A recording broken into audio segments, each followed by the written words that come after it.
عمرك سألتي نفسك ليه الجسم الأنثوي المنحوت بيربطوه بقمة الأنوثة؟ الموضوع مش مجرد شكل حلو في اللبس، الموضوع وراه سر جيني وعلمي معقد جدا. في علم التطور والأعصاب المخ البشري متبرمج يترجم أنوثة الست من خلال حاجة اسمها ال WHR أو نسبة محيط الخصر للورك. النسبة دي علميا لما بتكون قريبة من رقم 0.7 المخ بيترجمها فورا على إنها علامة للصحة الجسدية والتوازن الهرموني المثالي. هنا بقى بيجي دور الرياضة الذكية. الأنوثة مش إنك تخسي وخلاص وتبقي نحيفة ومن غير معالم، الأنوثة الرياضية هي إعادة رسم أبعاد الجسم ونخليه أقرب للنسبة الذهبية. علميا تمارين المقاومة أو الريزيستنس تريننج هي الأداة الوحيدة اللي بتقدر تعمل ده. بتكبر وتدور عضلات الجزء السفلي، بتزود حجم الهبس بصورة طبيعية، وبتغير تكوين الجسم البادي ريكومبوزيشن، فبتحرق دهون البطن والخصر. والاقوى كمان من الشكل، الرياضه بتظبط هرمون الاستروجين اللي هو هرمون الانوثه، وبتقلل هرمون الكورتيزول هرمون التوتر اللي هو العدو الاول لمنطقه البطن والوسط، لان الهرمون ده بياخد الدهون يرميها في بطنك فورا.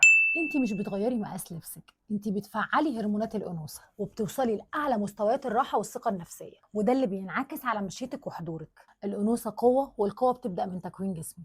شاركينا في الكومنتات ايه اكتر حاجه بتحسسك بقوتك وانوثتك في التمرين، واعملي سيف للفيديو وشاركيه لصاحبتك اللي فاهمه الجيم غلط.